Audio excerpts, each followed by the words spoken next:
Are you ready to get deep? Yes. Are you ready to get deep? Yes.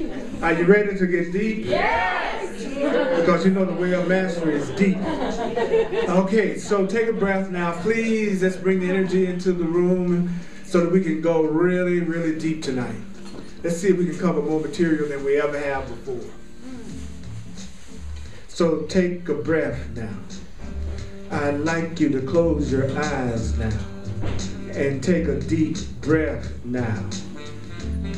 Let yourself feel the music of God, the music of love, the music of spirit, the way of mastery. We are here for the way of mastery. We got to realize that we don't have to believe it. We don't have to accept it or welcome it. We don't have to believe it. We don't have to accept it. We don't have to welcome it. And some of the ideas, guess what? You will find hard to believe. Some of the ideas will be hard to believe. Some of the ideas will be quite startling. Startling. Yeah. You are not asked. I say you are not asked. You are not asked to judge the ideas at all. You are not asked to judge the ideas at all. Analyzing it won't get it. Analyzing it won't get it. Analyzing it won't get it. You are not asked to judge the ideas at all. But you will find that the use of the ideas will give the ideas meaning. The use of the ideas will give the ideas meaning. The use of the ideas will give the ideas meaning and will show you that the ideas are true. I will let you show yourself that the ideas are true. Now listen to this. The message of this lesson is quite simple, but the message is very important. Simple and important. This message builds on all that we have shared previously with you. You are a creator. You are a creator. You are a creator. You are a creator. You cannot help but create. You cannot help but create. You are a creator. You cannot help but create. So the question then is, what will you create in each moment? What will you create in each moment? What will you create in each moment? What will you create in each moment? What will you create in each moment? What will you create in each moment? What will you create in each moment? What will you create in each moment? What will you create in each moment? That's the question.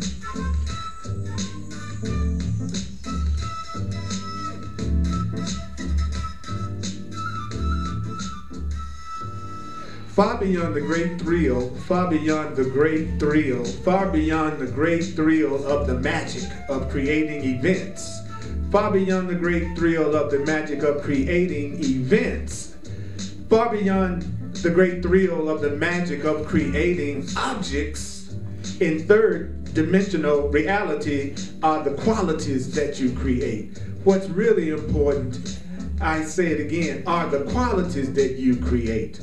Even more important than the events and objects you create, qualities such as peace, qualities such as unlimitedness, qualities such as forgiveness, qualities such as compassion, qualities such as wisdom. These too are creations. So far beyond the great thrill of the magic of creating events or objects in third-dimensional reality are the qualities that you create: peace, unlimitedness, forgiveness, compassion, and wisdom. These two are creations.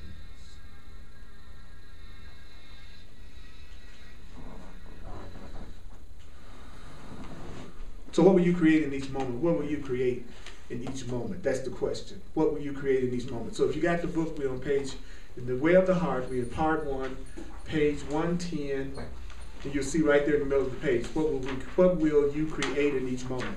What I'm going to do is I'm going to go through the paragraph, share what the paragraph is saying, give us an opportunity to respond, and then go to the next one. So I'm going to see how far we can go today.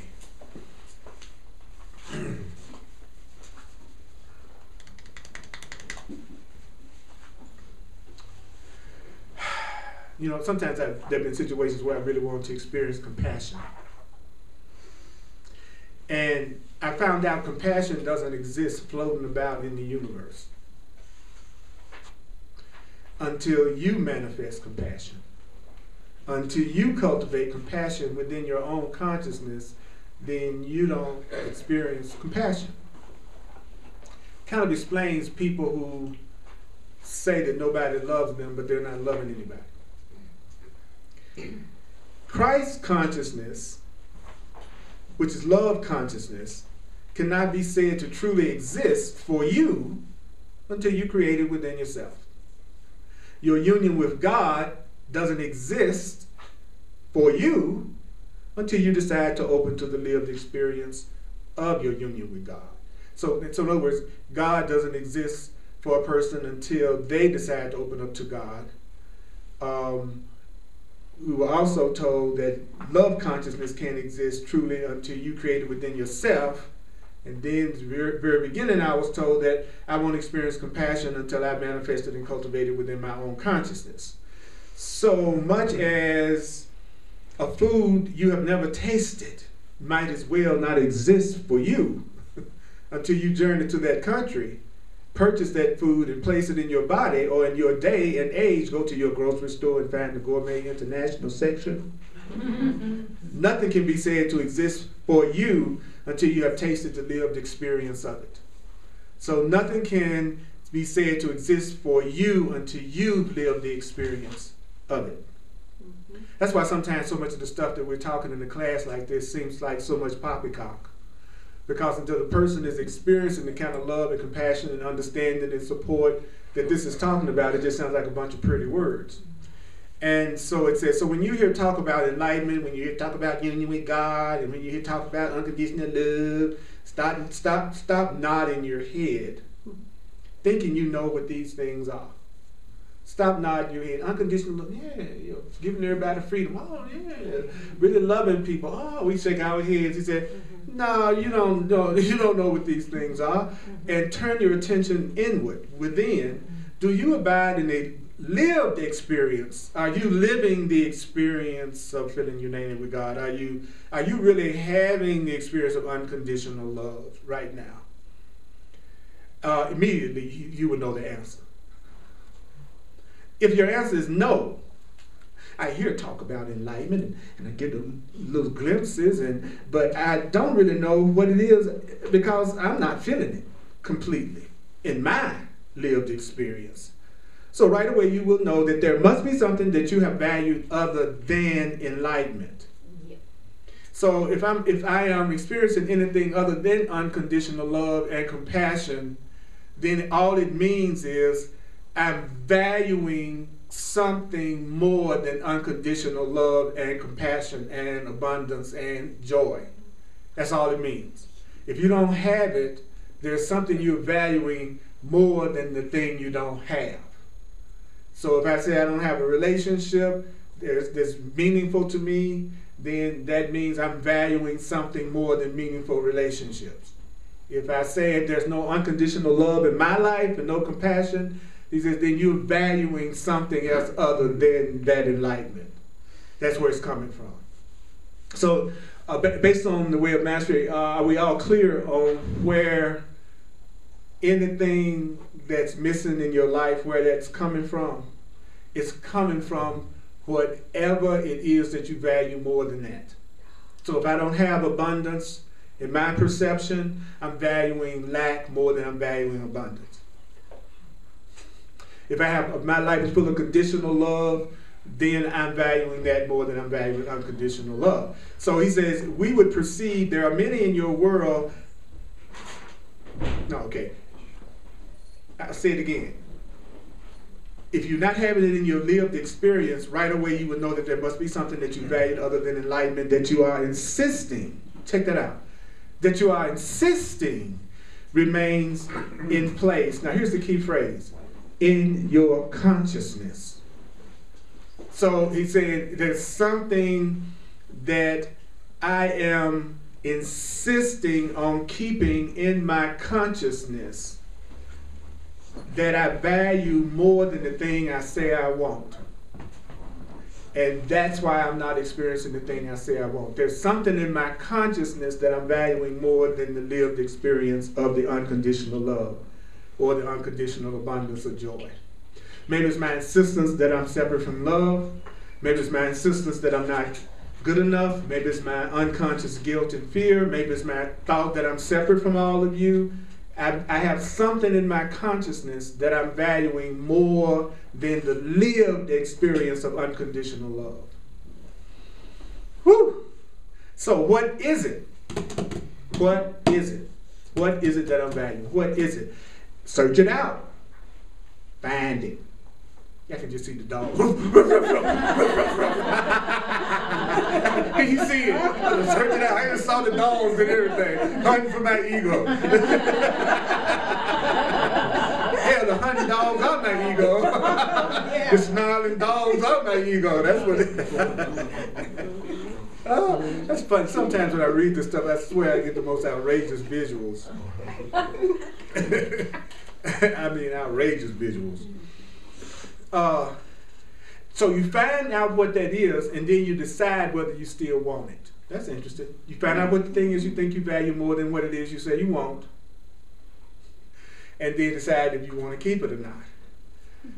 Now, we would perceive there are many in your world that like to walk around as if they are in a state of peace with smiles upon their faces.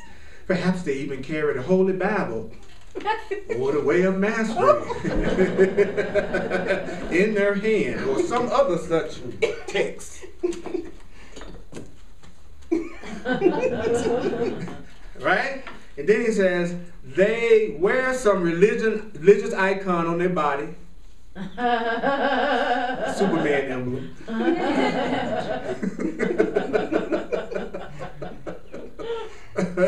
And so as to create the appearance of one who is at peace. But inwardly, they're not at peace. I mean, how many times have you walked in a class like this and looked and smiled at everybody when you came in and looked peaceful but was about to go to pieces inside? Right? We've all had that experience at some time or another, walking in a room and not really feeling the way that we're acting like we feel.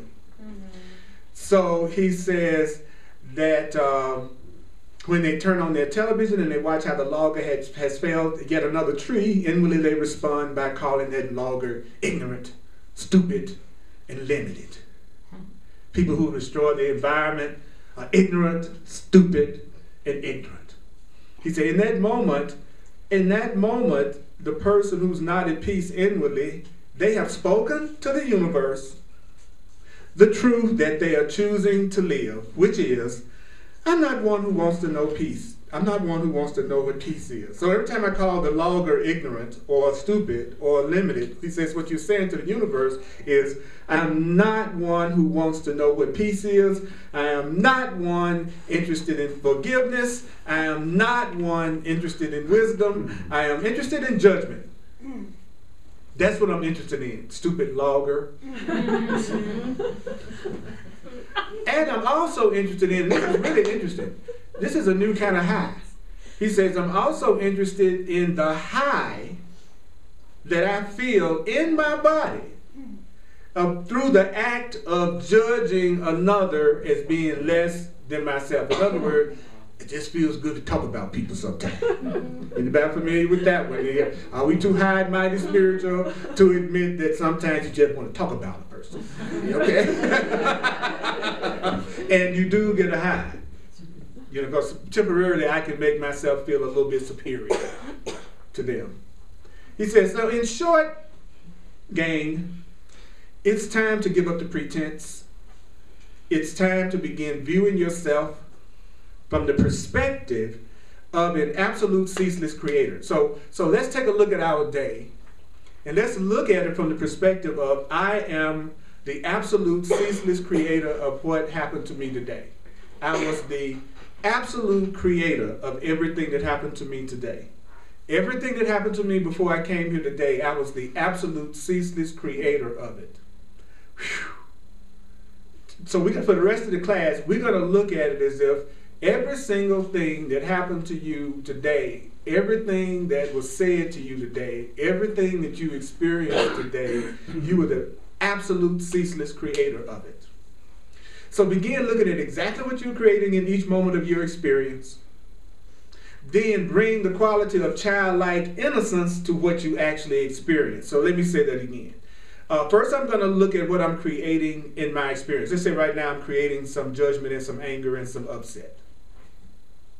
Then he says, well, now after you see that, then bring the quality of childlike innocence to what you're actually experiencing. So I'm actually experiencing anger from the perspective of a child. When the baby gets angry, nobody's tripping out on the moral values of the baby. They just going, the baby is angry. The baby is upset. They don't say that baby is a future Hitler. But if we get angry and upset, we freak out like it's the end of the world. Lord, help me if I get mad. Then it's like, oh, you know, I can't believe Earl ran over somebody.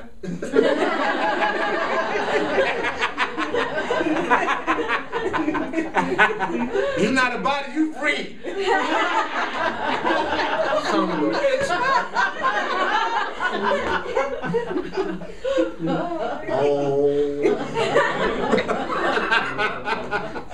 See, as long as you put an ohm in there, you can do anything. Right there with eating bugles, no matter what, when you sing, right? So did y'all get that? You would see what you're creating in this moment, and then you would bring a childlike innocent quality to it. Yeah, so I feel guilty. Yeah, so maybe I feel depressed again. Yeah, so I judged you. In other words, you bring a childlike innocence to it. This is what I'm creating in this moment.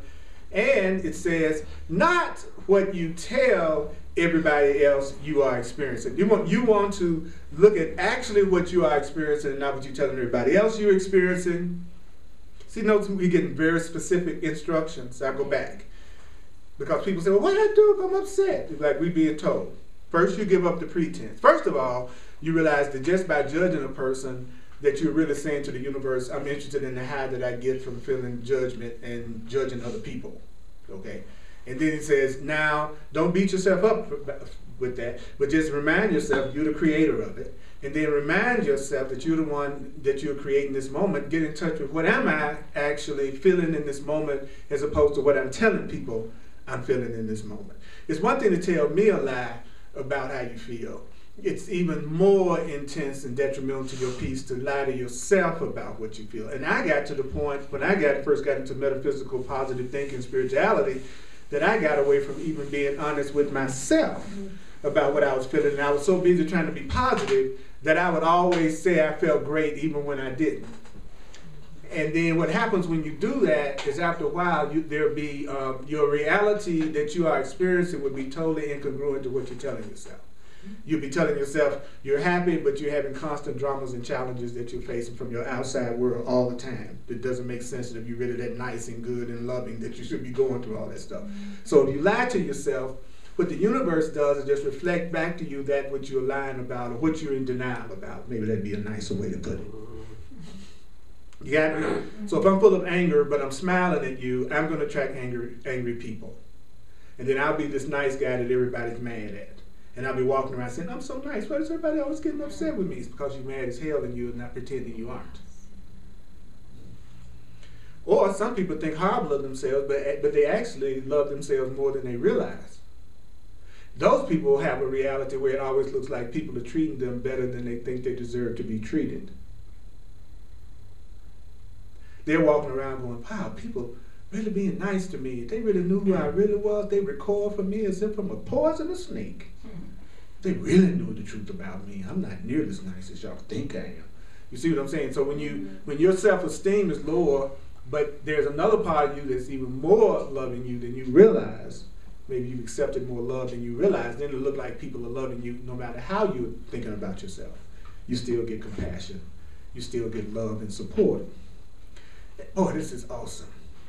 So it says, it is time to become honest with the effects of the ripples, of the rocks, or the pebbles you dropped into the field of your awareness as a great form of play. So everything that you're experiencing is a form of play. Some people choose to play Frankenstein, some people choose to play Cinderella. It's all playing. Some people like tragic movies, some people like romantic movies.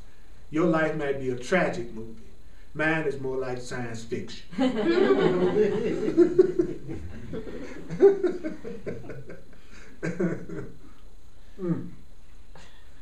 Any thoughts, any questions, any comments about what we've covered so far? We covered quite a bit. We covered quite a bit. Yes, my brother. I was thinking about the relationship between judgment of others and self-esteem that you just mentioned. Mm-hmm. And I'm thinking if you can connect the dots and say if that one is more likely to judge another if one has low self-esteem, because that compensates for that belief that one has about themselves. Exactly. That's exactly right. Can you reverse the flow then? As one develops self-esteem, one is less likely to judge others because there's no high in it. And if you have high self-esteem and you always perceive what you believe within yourself, one of the reasons you wouldn't judge other people is not because you're being much more conscious. The reason why you're not judging other people is you really don't see anything about other people to judge. Because what you're seeing is coming from your own consciousness. So if I'm feeling good about me, I'm feeling good about you. Right. That's the way that works. So it's not even a matter of me having to necessarily refrain from judging you because I have such high self-esteem. I don't need to. I literally don't see anything about you that's not okay to judge if I'm not seeing anything about me that's not okay. You follow what I'm saying? So that strain we think we're going to go through about how we're going to deal with other people and see them more lovingly, it's not even there when you only see yourself with love. That's the only world you see. It's literally the only world you see. And if you haven't had that lived experience, then like he was saying earlier, it just seems like so much poppycock because it's not your experience. Wow. Okay, thank you. Yeah, so you're right. In other words, I'm in agreement with you. Yeah, if you had high self-esteem, your need to judge other people wouldn't be there. First of all, you'd be enjoying yourself too much to even waste your time with it. It's only people that are bored and miserable that can even got time. They got all that much time on their hands. You gotta be bored as hell to sit around judging everybody. Mm-hmm. You know, your life can't be that exciting if that's the best way you can spend your time, right? Yeah, yeah. So anybody else? Any questions, any comments? Yeah. Well, I just wanted to make a comment because you were talking about, you know, that sometimes the world reflects back to you more love, like, and you're like, wow. Well, like I had an experience where I went to the mountains this weekend. Man, people were coming up to me and they're like, oh yeah, I recognize you from the post you put on, and hey, how you doing? And they were being loving. And then I even had this one guy. Oh, he was drunk, but hey, he meant well. He said, and he was like, I heard you share one time in a group, and it really moved me. And I was just like, wow. Mm-hmm. Thank you. Yeah. Sounds like you were at Apogea. Yeah. Yeah. Anybody else? Could you, yes. Could you talk about, elaborate a little bit more on when, if we're not getting something we want, we're valuing the opposite. So, like, to recognize that, but then. And then he says, then you search it out, whatever that might be, and then you ask yourself, do you want to keep it? So he didn't even say you had to get rid of it. He just wanted you to know that if you were experiencing anything other than unconditional love, peace, forgiveness, unlimitedness, that there's something in your mind that you're valuing more than that. For instance, you know, if I got a grievance against my kid and I don't want to give up the grievance, then I'm obviously valuing the grievance more than I am the peace with my kid.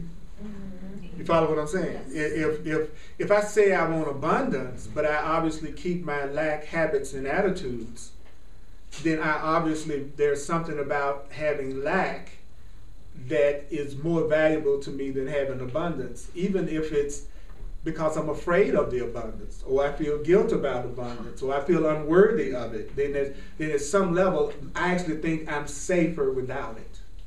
So whatever it is that seems to be lacking in my experience, I have to just realize there's something more than that thing that I'm valuing in my mind for whatever reason. And then he said, find out what it is. It's not like I can say what it is, but I can from a course perspective, which means I'm valuing separation more than union. I'm valuing the ego more than God. So everything is just a reflection of my relationship with my Creator. That's the ultimate reason behind any problem. It's my sense of separation from Source. If I really just want to go to the core issue, it's my relationship with my Source is the problem. Yeah. Reminds me of what Marianne Williamson's quote was when she said, "Our greatest fear isn't that we're inadequate. Our greatest fear is that we're abundant and magnificent, exactly, beyond our wildest dreams." That's because right. There's such a responsibility that goes along with that. It's funny. It's like my experience is the more I practice what they're saying in these books, just mentally, the attitude, the easier things get. So it's actually, I have more responsibility because I'm recognizing I'm responsible for what I'm experiencing, but I find that it doesn't play out in the world as your life being more of a struggle. It actually plays out in the world that your life becomes much less of a struggle the more responsibility you take and the more you say you're the absolute ceaseless creator of your experience. It's something about saying that even if you don't know, like I get to the point I go, I don't know how I did this, but I did this. Yeah. See, I take out that, let me figure out what was it that I thought, what was it that I did, let me go crazy trying to, it's like, I did this, whatever it is, however I'm experiencing it, somehow or another, I did this, and I want another way to look at it. See, and then what happens when you do that, more times than not, is that the situation clears itself up. That's the part that freaks me out. I'm all ready to get in it and straighten it out, and I take responsibility, and I watch the situation seem to straighten itself out. I can't tell you how many times I've had what look like catastrophes that my ego may have tried to create for me, and where most people will run straight to the outer world and try to handle it, I head straight to the park.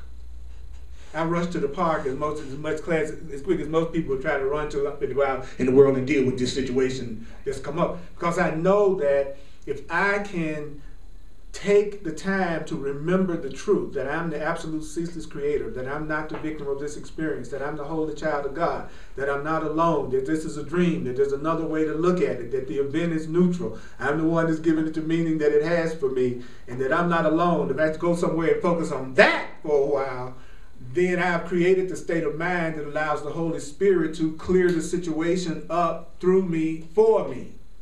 And then I would go home, and more times than not, there'll be a message on the answer machine that would say, this is handled, or somehow it's been solved, or the situation it's the strangest thing. It's hard to convince people that it works that way because of what he said in the very beginning, that unless we have the lived experience of it, created from within ourselves, then we don't believe it's possible. So it just sounds like words. So if you're listening to me, it'll just sound like words to you. But until you develop that relationship with your higher power yourself, you wouldn't know that what I'm saying is true. It wouldn't even look like it was true to you at all. Why? Because I'm valuing unconsciousness and my separation from my source more than I'm valuing healing my relationship with my source. I still think it's up to me by myself to handle it. So the universe says, yes, I'll let you handle it all by yourself. And then the person gets mad because they say people are not supporting them, helping them out. They don't realize you set that up because you're the ceaseless, unlimited creator, and you decided to handle it by yourself without even asking your higher power for any kind of guidance or insight or any new ways to look at it. So you've decided to be autonomous, and the universe says, yes, handle it. And that's the trick, because as adults, that's the way we're taught.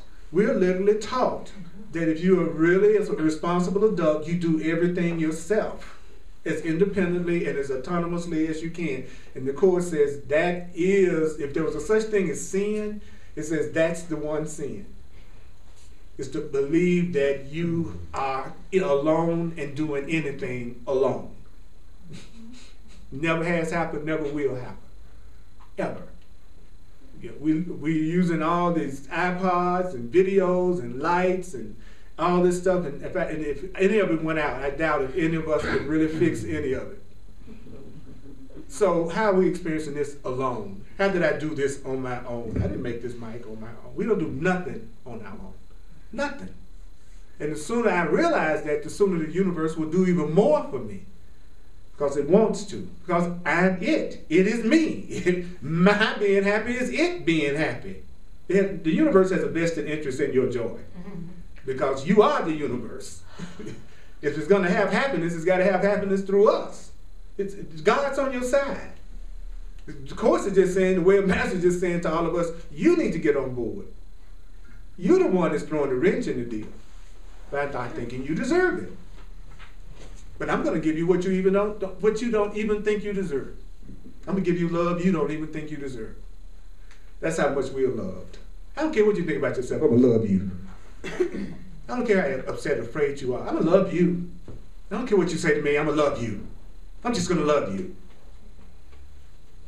Drive a person crazy that don't know what love is. Because they feel guilty, first of all, because they can't give it back. They don't know how to give it back. So they try to prod that person into becoming mean. They try to bring that person down so that they feel like they can relate to them. Did you know that? The Course says there's a part of us that tries to equalize. As soon as we think something is higher or better than us, then we try to equalize it by judging and bringing that person down, not coming up to their level. And what's the easiest way to do that? The easiest way to do that would be to just accuse that person of not being honest, of not being real, or trying to deceive you or hurt you, even if they haven't done anything. That's it.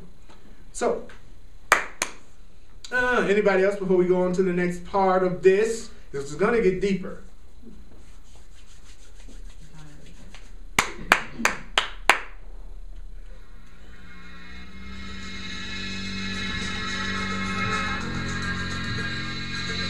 Cult music.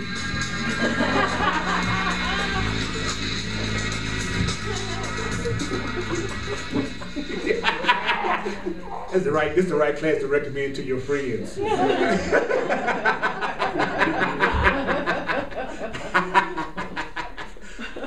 I just show a picture of Tamika's mohawk. That'd be it. It'd be all over. That's right. That's right. And now for our sacrifice.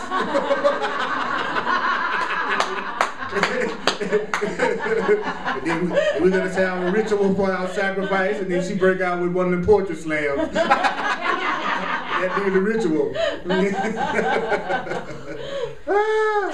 Well, we better laugh at this stuff. We better laugh at it, okay? Now, he says, for a creator who understands their infinite power to create, a creator who understands their infinite power to create and who understands that this infinite power of creation is going on ceaselessly, that effects are being generated moment to moment to moment to moment that will indeed be making up their tomorrows, that person gladly gives up the energy of denial. So once a person begins to realize they're the one that's creating their reality, they know that the most important thing they've got to give up is denial. You've got to start being completely honest with yourself about everything that's going on within you, because you know that everything you're experiencing is coming from everything that's going on within you.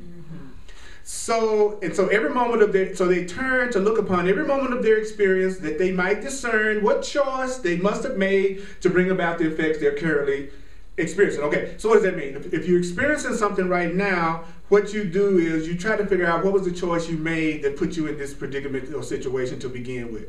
So whatever situation you're in, if you really want to get past it and get out of denial, all you have to do is say, what were the choices that I made to be in a marriage like this? What was the choices that I made to be on a job like this? Or whatever I'm experiencing. You ask yourself, what was the choice I must have made? Got that? That's how you get out of denial.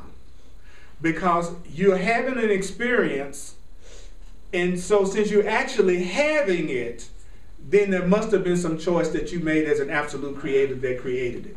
So you would ask, what, instead of arguing about it and saying somebody else caused it, you would be saying, what choice did I make that caused me to experience this experience? Well, most people be going, what is it you did that's making me have this experience? You better stop doing it. Where a conscious being goes, I'm in this experience with you that we're having a real challenge right now.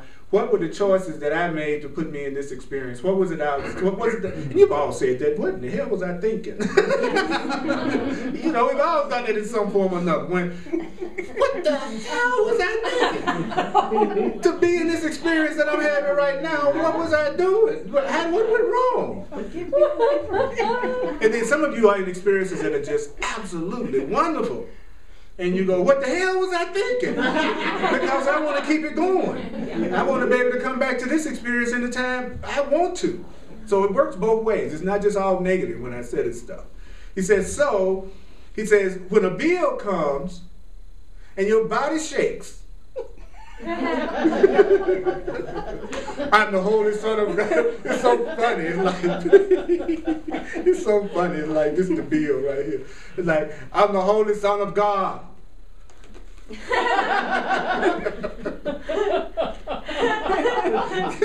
Except, no, you're the Holy Son of MasterCard. Not the Holy Son of God. You're the Holy Son of MasterCard. He said your body shakes and you go into contraction and you worry that there are not enough golden coins. I love that. You worry that there's not enough money in the checkbook to pay for it.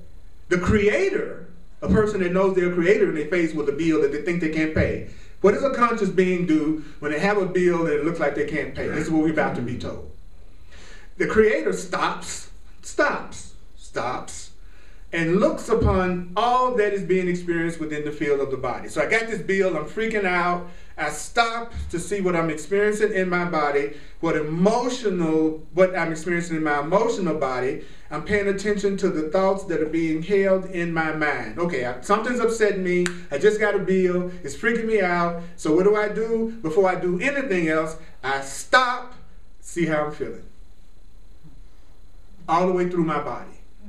Then he says, then as a creator with a bill that they think they can't pay that's freaking them out, you begin to notice how you are viewing the objects around you, how you're viewing the world around you, in order to begin to wonder, what thought must I have dropped into the pool of my mind to create the effect of lacking money?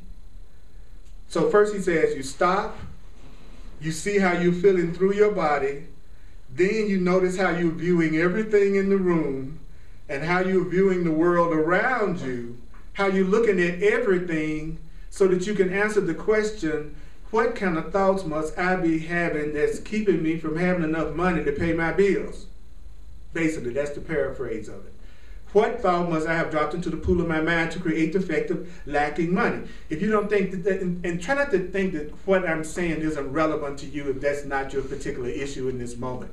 It's any area that you're feeling anything less than total peace. And unless you are Jesus Christ himself, there is an area like that somewhere on some level. Unless you're doing what they said.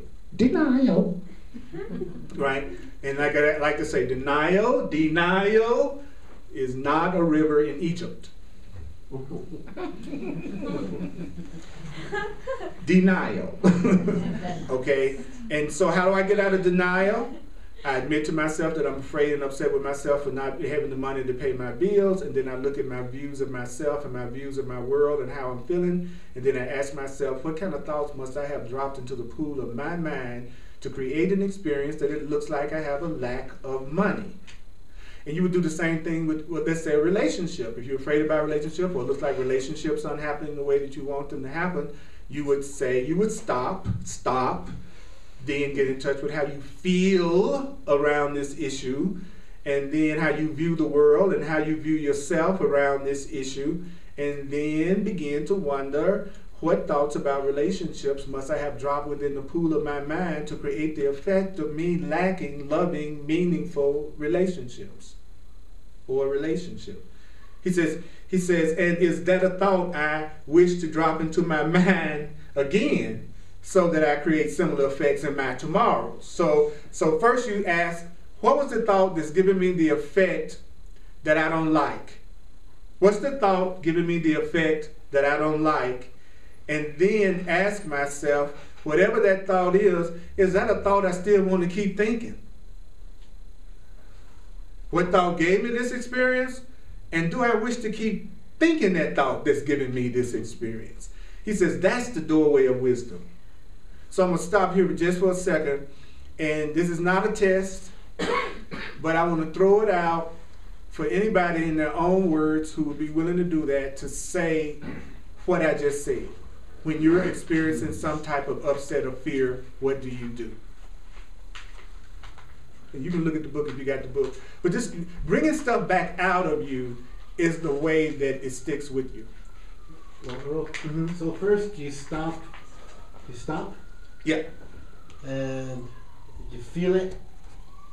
And then you ask, what thoughts did I think that brought this about? And then ask yourself, is this experience I wish to continue or not?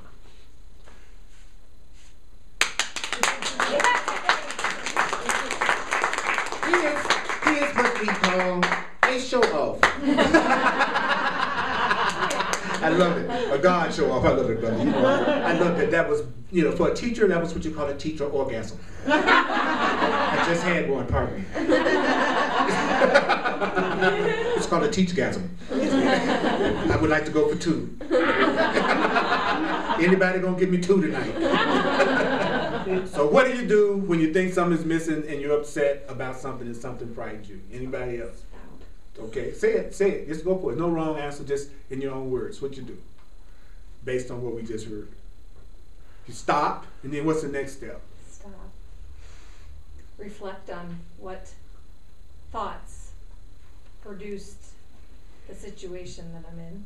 Feel it. Yeah. Feel it. Allow myself to feel whatever feelings I have with no judgment, and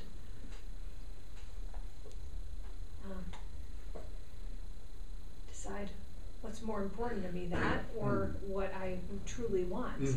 Thank you. And don't forget the childlike wonder, because that's important. I'm feeling this, I'm contracted, I'm upset, I'm afraid, but look at it with a childlike wonder. It's like, okay, this is what I'm feeling right now. I'm not going to beat myself up about it. I'm not going to judge myself about it. I'm not going to condemn myself about it. But what kind of thoughts must I have been having to create this situation, and do I want to keep those thoughts? He says that's the doorway of wisdom. See, that's easier than calling a lawyer. But people will call the lawyer first. That's easier than trying to call somebody and convince them to loan you some money.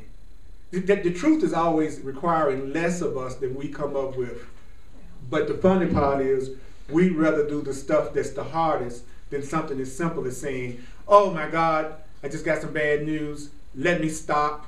Let me see how I'm experiencing this all the way in my body and how I'm viewing everything, and ask myself, what is the thought that I must have been thinking to produce this experience that I'm having? And do I want to continue to have that thought? That's you showing faith in God. That's you showing faith in the universe and truth.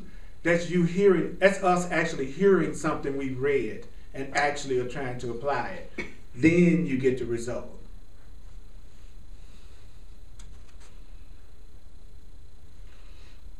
Do not create unconsciously and then just walk away. And learn ceaselessly from your creation. And in this way, you begin the process of dissolving the creation of an unenlightened being. Beep, beep, beep, beep, beep, beep, beep. Let me go back. Because it says this is the way I begin to dissolve the process of creating from an unenlightened place. How do I do that? He says, stop being unconscious about what you're creating and then just walk away. What does that mean? Stop saying something is happening to you that you're not creating and then just walking away. This is another situation that I'm a victim, that somebody's done something to me and now I'm just walking away. He says, say whatever's happened to me right now, I'm the one that's the creator. What's happened to me right now, I'm the one that's doing this right now. I'm the one that's giving myself the feeling that I'm having right now, and then walk away. If you choose to walk away. See the difference? One is I'm creating, but I'm still acting like I'm not. And the other one is, yeah, I don't like it, but yeah, I made it. Okay? Usually, I don't like it, you made it. That's the way I used to do it. I don't like it, you made it. Now, I don't like it, I made it. And then he says, now you're learning how to dissolve being an unenlightened creator. You begin to build the creation of the Christ. And the creation of the Christ, he says, is the creation of here and now. Because you want to start creating right here, right now, in this moment. Because if I'm going to get out of a situation, if I'm going to have what I really want, I've got to have it right here, right now. So a true creator is all about right here, right now.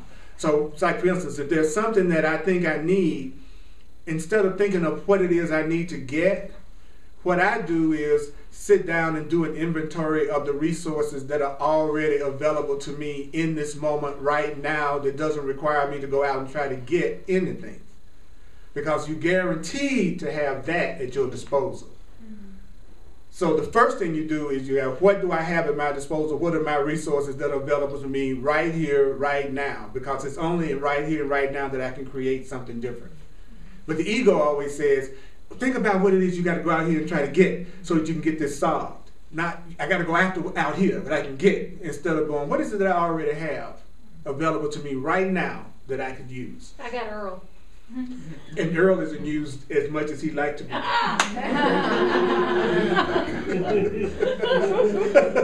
Food for thought. So what is it within me that created that experience? We'll pass this around again. I would love it if you're on the contact list so that you can get a chance to get these classes and listen back to them. It's really helpful. I always listen to them so I can see what I said. And most of the time I'm appalled because I can't believe some of the stuff I said in my classes. And so, did I really say that? Yep, you really said it, and you wanted to say more. So that's the end of that section on whatever it was on. Now, any questions or comments about that before we go into the power of your thoughts? So if I have a limiting thought that I witness and I recognize and I acknowledge and I realize that I don't choose to keep it anymore, and so I change my thought to one of more abundance, but at some level I still don't really believe it, but I'm trying it on for size. What's the best way to do that? Well, think about it just for a second, which is, I think you brought up a very good point. If you notice in the instructions, he didn't give any suggestions about the stage that you're talking about. All he did was said, ask yourself, what is the thought that I must have been thinking? Okay. And then ask myself, Do I is that a wanna thought I keep wanted to? He says, if you just do that much, Okay. that you're really doing all that's required of you right now. Because that's how the ego gets us kind of. Okay. Like, Because I'm saying, no, I don't want to keep it. So Right. then I'm And- just and open then- to right. receiving a new thought? Well, yeah, you would have to be to go through the process. Right. See, that's proving you're really So I don't open have to to come something up new. with the new You don't have to know. thought. Okay. The problem is all the stuff you've been coming up with. Yes. That's the problem. So basically, the Spirit is very nicely telling us just to shut the hell up and get out of the way. But since that would be a bit much for us to handle just straight up, we have to do it in very enlightened ways, Think about the process that's going through the pebble of your mind. Just cool and chill. That's basically what God wants to say. Chill out. You know what I'm saying? But we ain't ready for that yet. Because I insist, like my mama used to say, the most help you can do for me is just sit out over there in the corner until I get through what I'm doing. Did your mama ever say stuff like that? Just get there. And so that's what Spirit is saying to us. Just get out of the way and let me handle something for a minute. And if you insist on doing something, do this. This is your toy.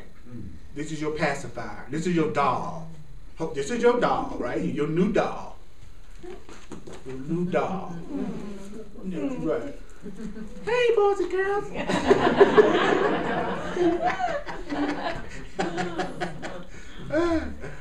This course book can be used for a variety of things.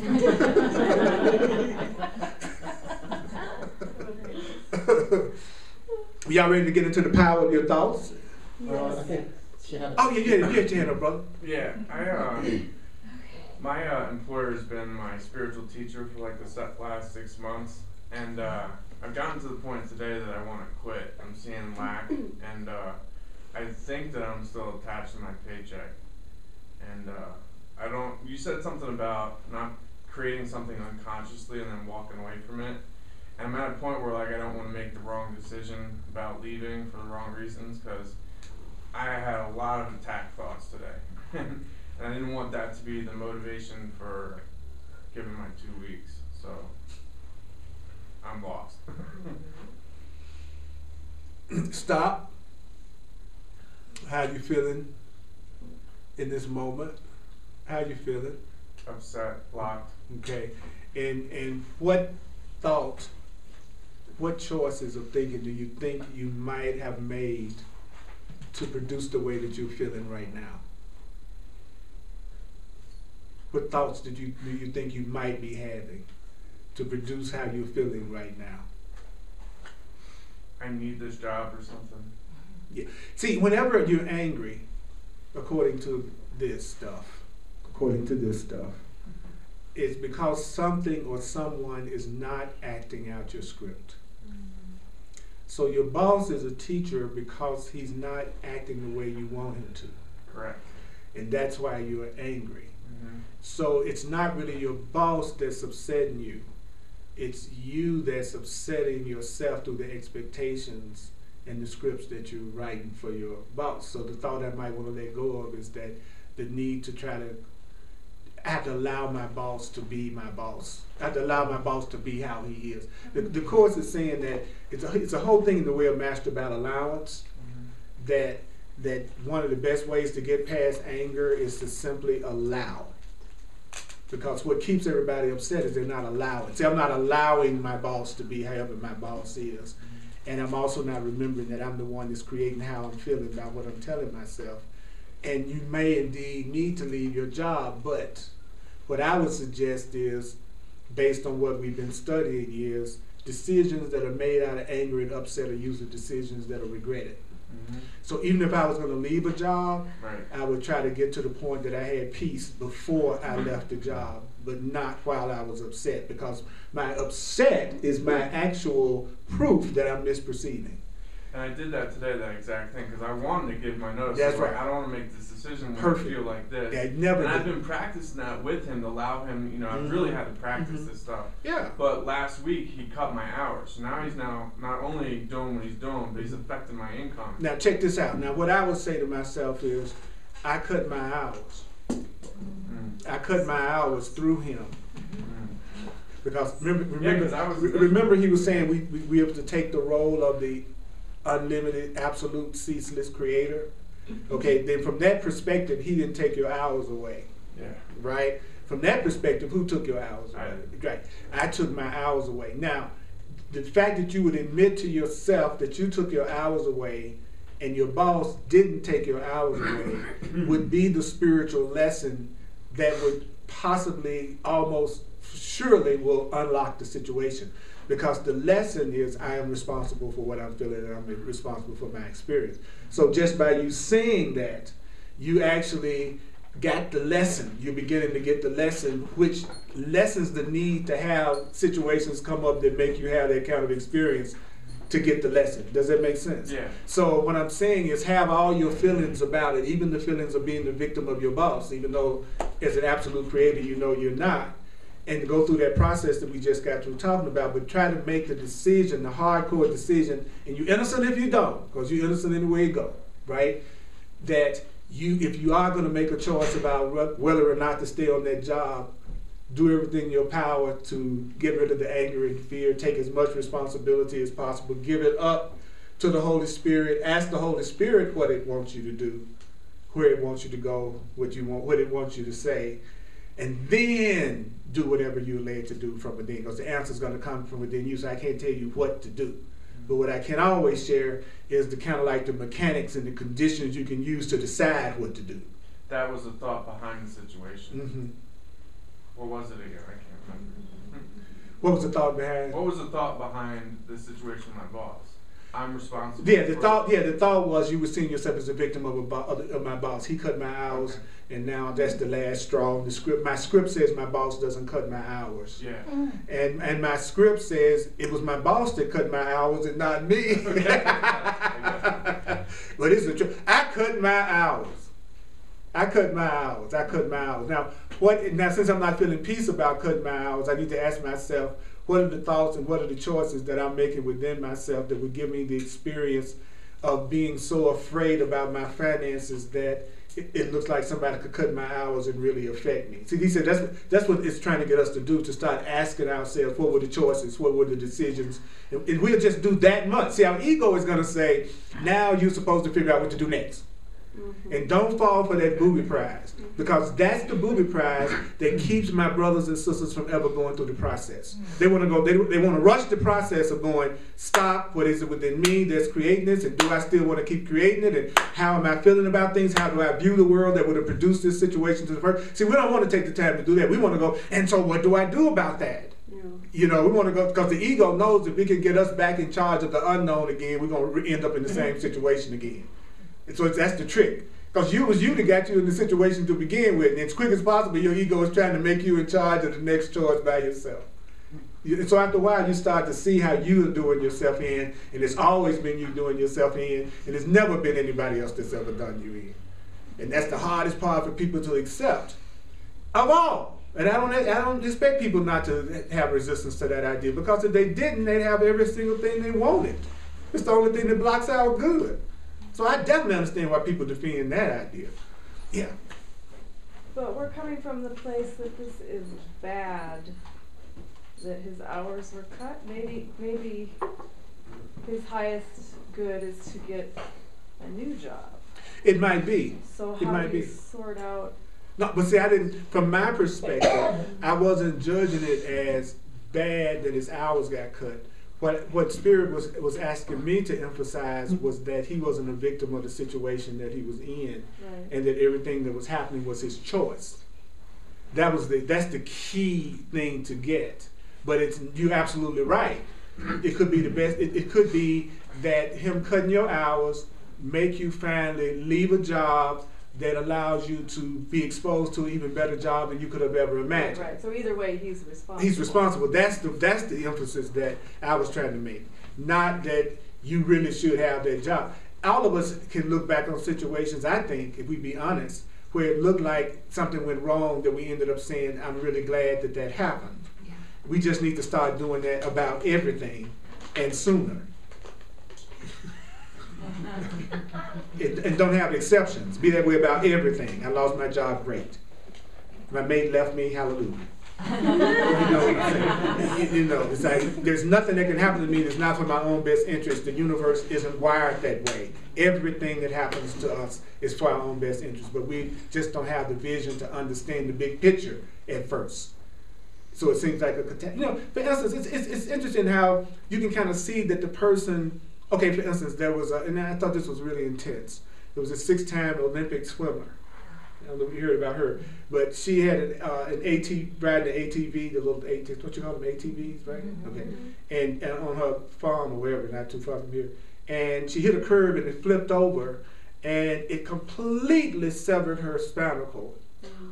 So here's a 6-time Olympic swimmer with a severed spinal cord. It's no accident that whenever I get sick, in most cases, it's always something that affects my throat. Mm. Why? Because that's what I do. Yes. See, the thing that's the most my idol, the thing that I see is the most valuable, it would make sense that the part of me that wanted to hurt me or that thought I didn't deserve to be happy would choose that thing. That's how I know I'm connected to it. Of course, who else but me would know that? Mm-hmm. So it's hard to hear about a situation like that and go, okay, somehow or another that's for her own best interest. But that is exactly what a conscious being would say, even if they didn't understand how. Because, first of all, that's not cold. That's a very loving point of view. Because then you're saying, universe, whatever my brother or sister is going through right now, let that be used in such a way that somehow it benefits them. Because the situation has occurred.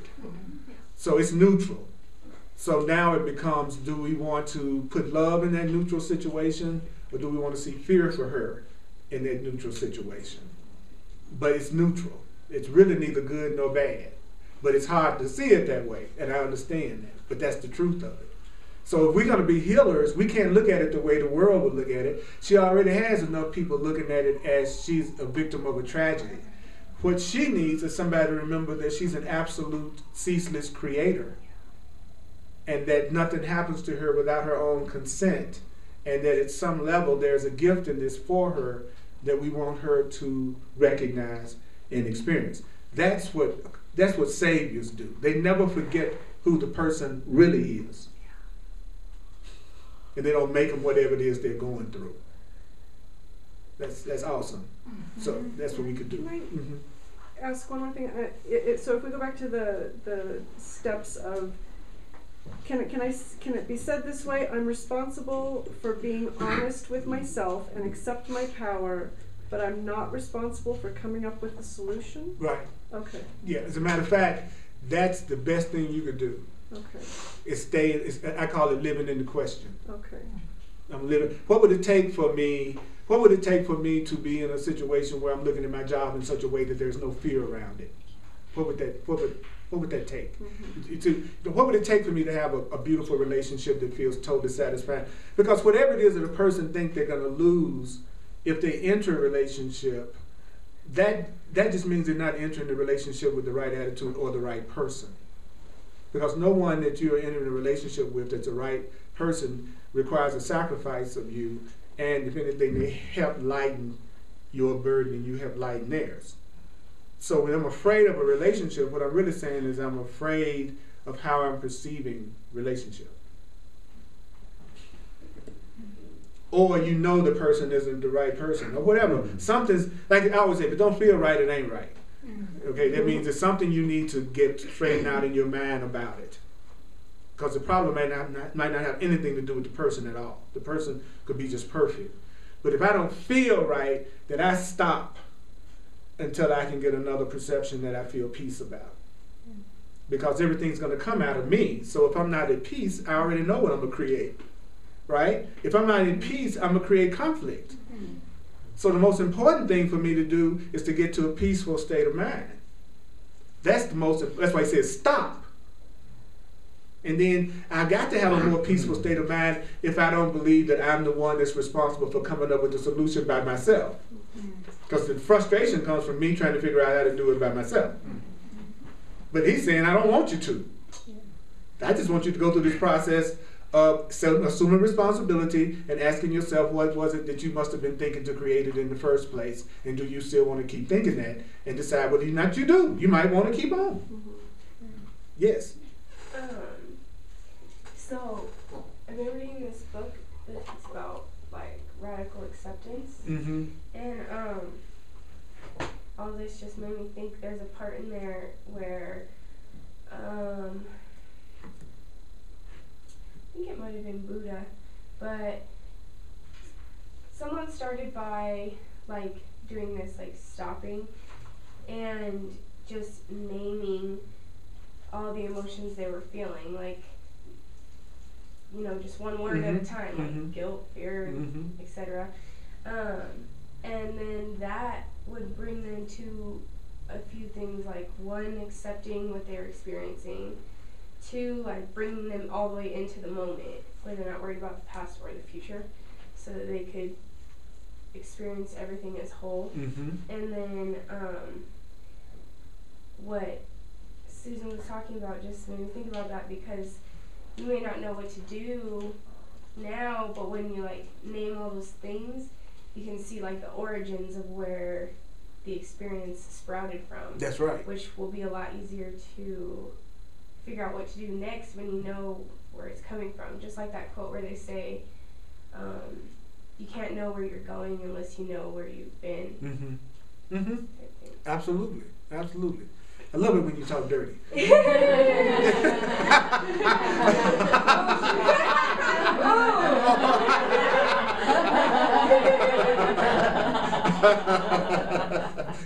Talk like that. Talk that stuff to me. You know. And so let's do a one-word check-in about how do you feel supported. Just go around the room. Everybody, just one word that might describe how you feel right now. Peaceful. Okay. Surprised. Okay. Tired. Mm-hmm. Graceful. Mm-hmm. Grateful. Grateful. Okay. Calm. Calm. Curious. Inspired. Inspired. Peace. Peaceful. Good. Good. Happy. Happy. Oh, so happy.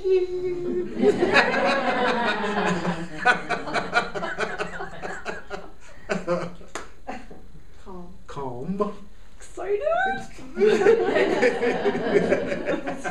What thoughts might you be having that produces that result? In awe. Trusting. Trusting. I'm inspired. Inspired. Abundant. Abundant. Conflicted. Conflicted. Yeah, I was looking for some of that too now. Yeah. Relieved. Relieved. Cool. So then we can kind of have some idea of what we might create out of each one of those feelings, right? So if I feel conflicted and I'm experiencing something that produces conflict in front of me, then I know that conflict comes from not making up my mind about something. He says conflict always comes from not making a decision. So if he says, and if you don't know what decision to make, then you say, Holy Spirit or higher power, decide for me. So then you give Spirit the power of attorney in that situation that you don't know what to do. So if you're ever in a situation and you're in conflict and you don't know what to do, you ask the universe to decide for you. You ask Spirit to decide for you. Make the choice for you. And then you don't resist whatever happens. Because that's the choice being made.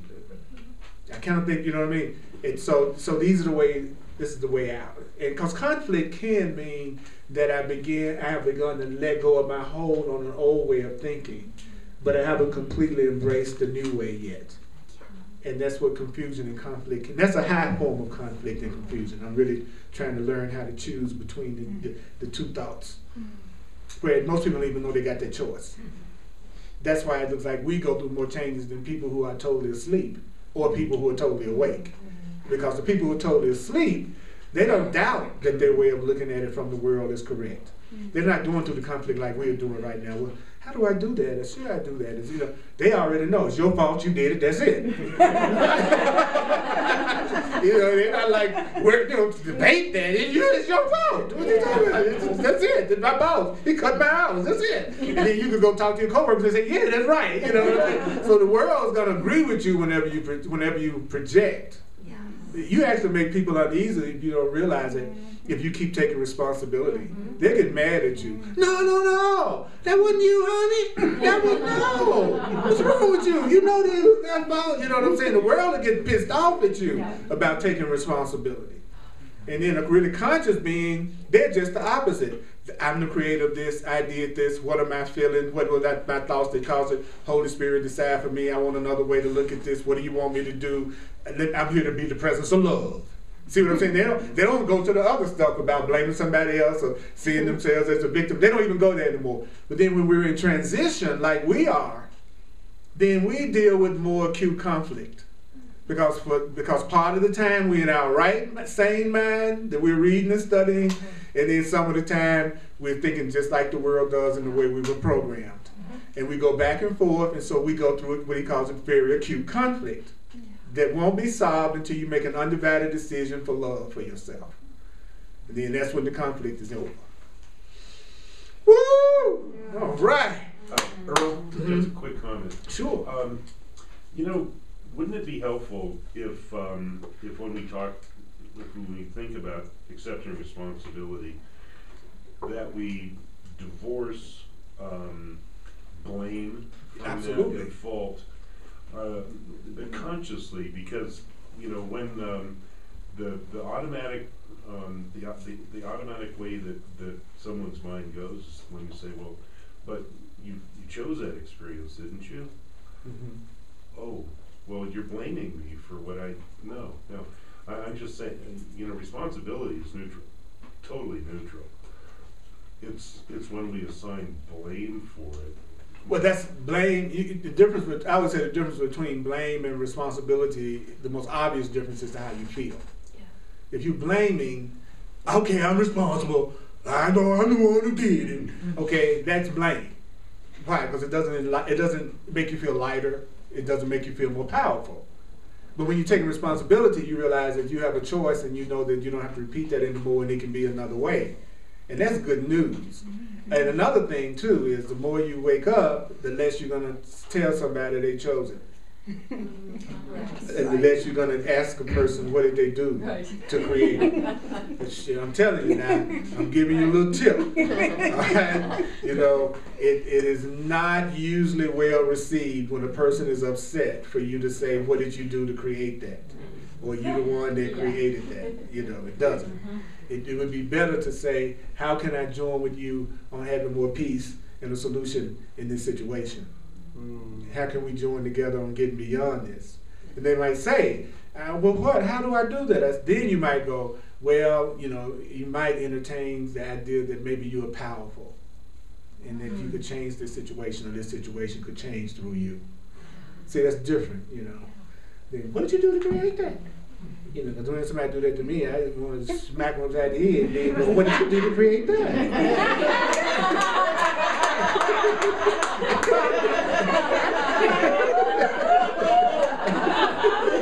That might not be a holy response, but that's the way I feel.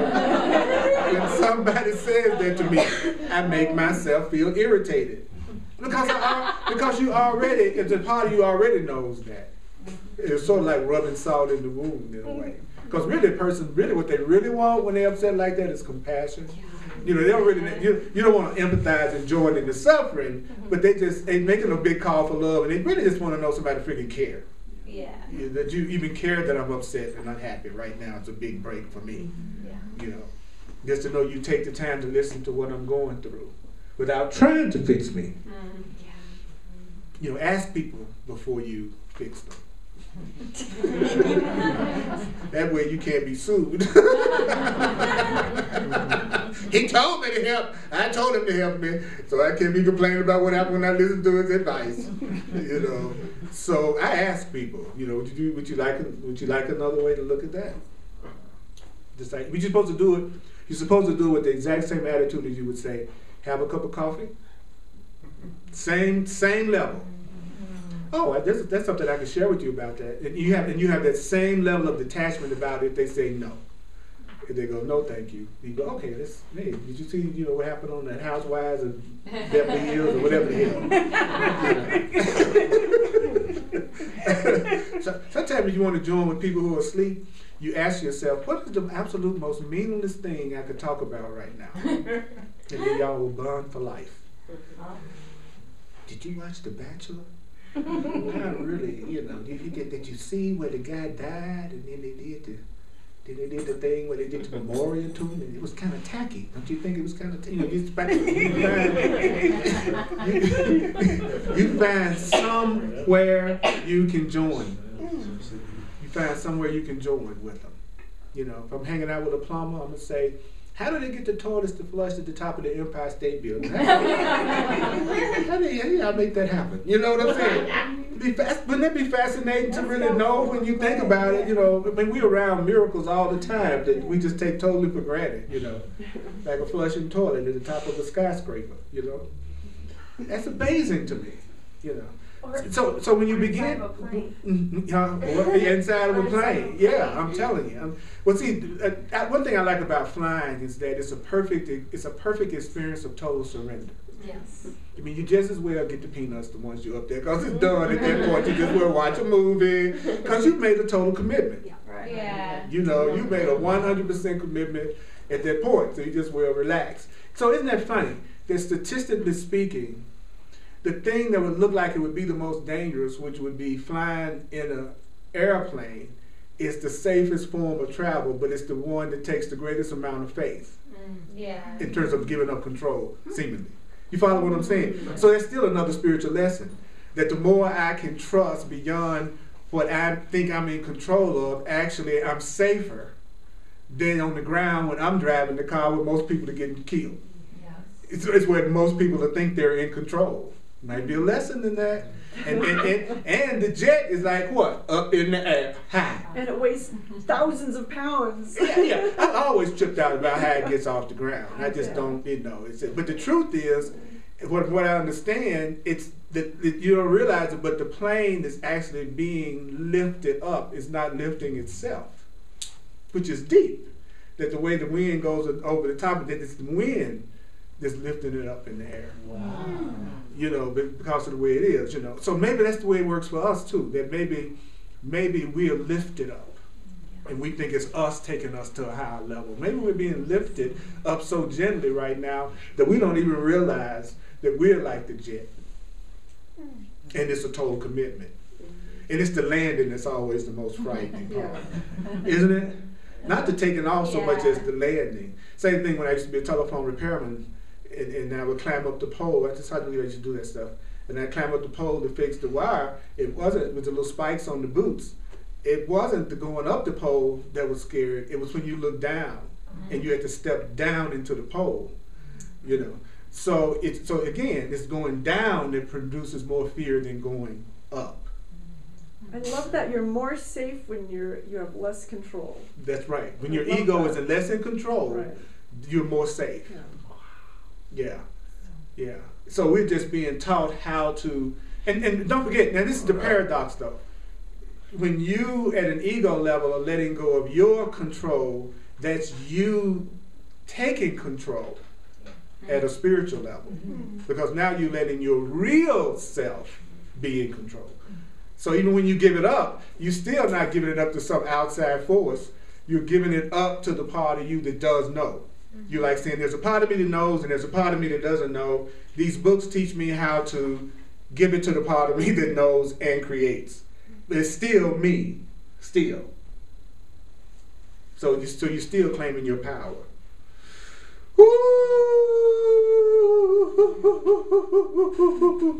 Okay, let's acknowledge ourselves for hearing this much. Holy Spirit, I love how deep we go in the way of mastering also. The way of mastering, the Course in Miracles, those two things together like a double friggin' whammy, I'm telling you. Let's do the financial expression of appreciation. Thank you for sharing with me. Those of you on the internet, if you'd like to make a financial expression of appreciation, you can go to my website, earlpurdy.com. I really appreciate that as a full-time teacher of truth. Thank you, Holy Spirit. I'm sustained by the love of God. I'm also available for one-on-one sessions, clarity sessions, that we take whatever it is that you're dealing with in your life that you'd like to see differently, take to another level, have healed. And I have a one-on-one with you either on Skype, on the phone, or in person. So I also work with people out of town. We have fantastic, it's called a clarity session. And so go to my website, it explains that. And I'm also available for coaching and mentoring. Those of you who want to really study the material, I can give you a lot of shortcuts about how to do it in a way that you'll get it a lot faster without letting your ego do a job on you. So I'm available for that too. I'm just here to be truly helpful. That's the only reason why I'm on the planet. In the end, when you start to really recognize how illusionary most stuff is that you make yourself focus on, you realize the only thing left to do is to render a service, to bring more love on the planet. That's the only thing that really makes any sense. So you all are luscious and you're loving and you're cool. Okay, so let's close our eyes again. I'm going to do a little bit of, go through the process again for you. And be free, feel free to let yourself go anywhere you want to go. So you don't have to necessarily listen to me if you just want to take advantage of being in the room and just feeling the vibe. Sunday at 1 o'clock, Course in Miracles. All right, here we go.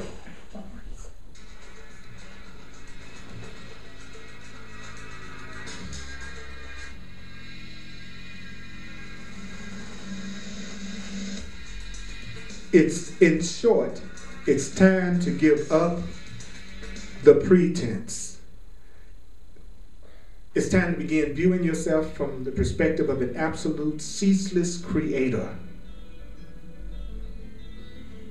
Begin looking at exactly what you're creating in each moment of your experience. Begin by looking at exactly what you're creating in each moment of your experience.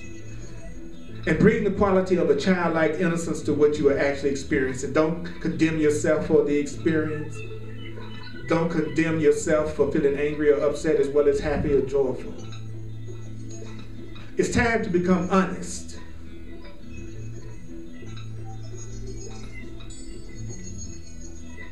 You want to get in touch with the thoughts that you know are going to be creating your tomorrows. You've had enough. You're ready to be happy now. You've had enough. You're ready to be happy now. You've had enough of less than that. You are ready for your peace and joy. You're going to gladly give up the energy of denial.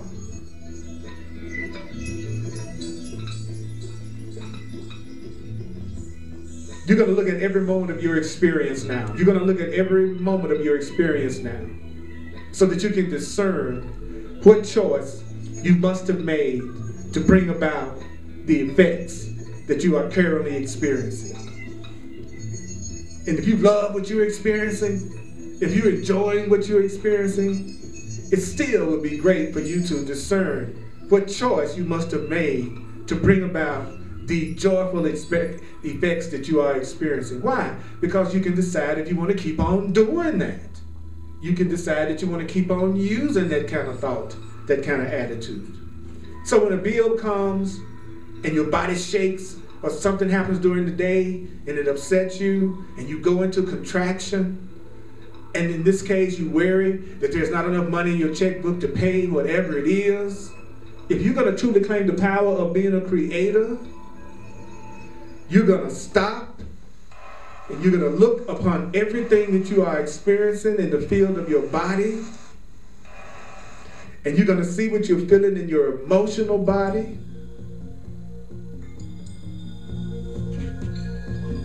So I want you to take a moment right now to think about something that you've allowed yourself to have some kind of contraction or fear or upset about in the last 24 hours. The thing that is making you feel contracted, fearful, upset.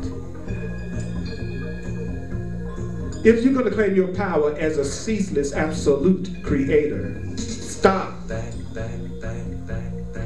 And you want to stop. And you want to look upon all that you are experiencing in the field of your body, in the field of your body. You want to pay attention to what you are feeling in your emotional body. If you have some area that you know that you are not feeling free and peaceful in, stop and look at and feel what you are experiencing in your body. Take a look at the thoughts being held in your mind.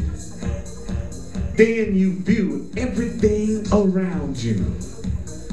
And you look at everything in your world and begin to wonder this thought.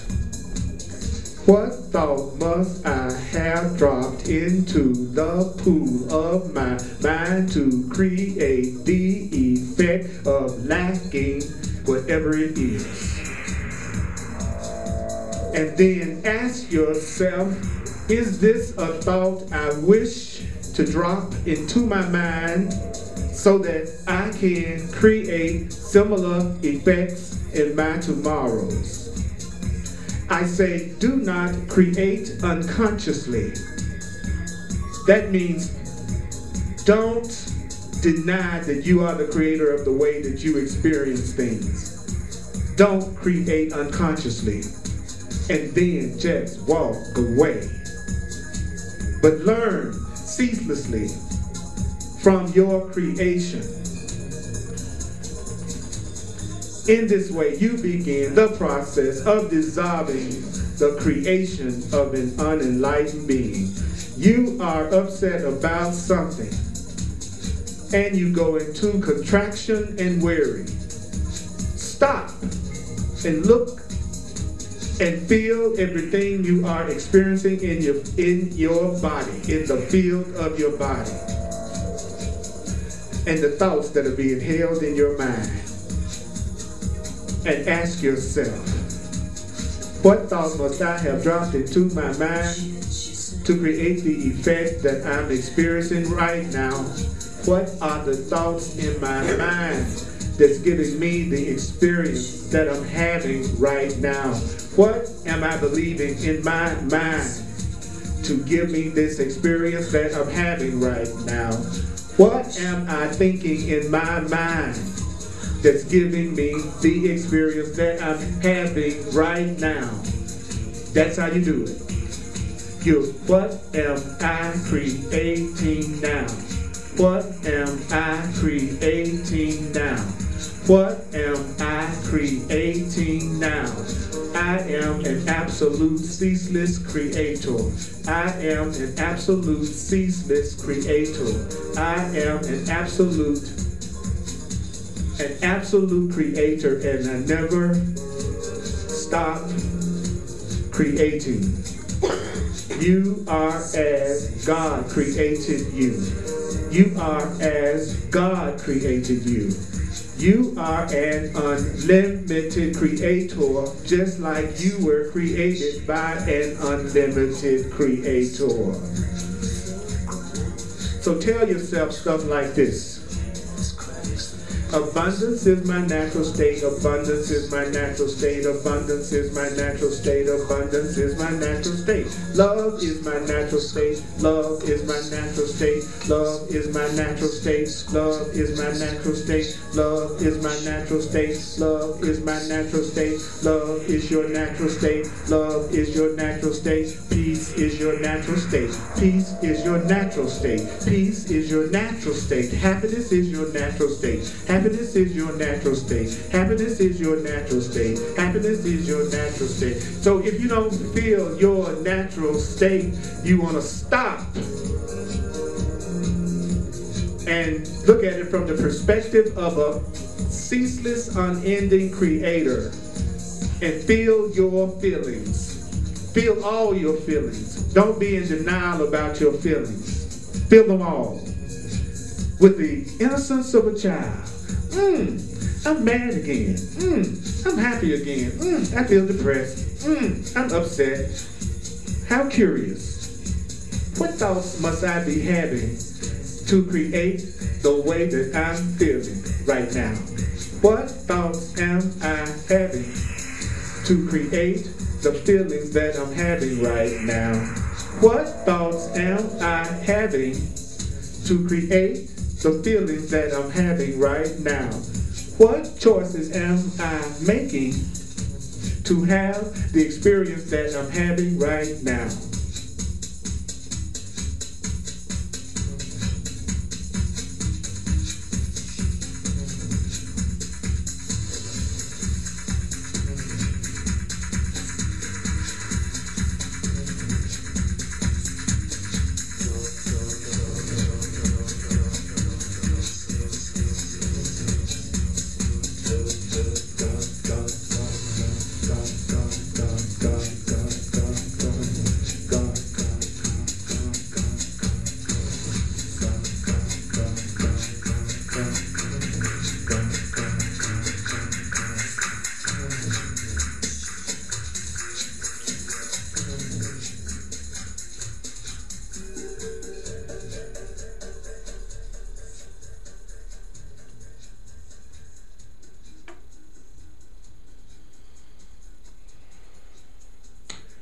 You absolute, powerful, unceasing creators, may the course be with you.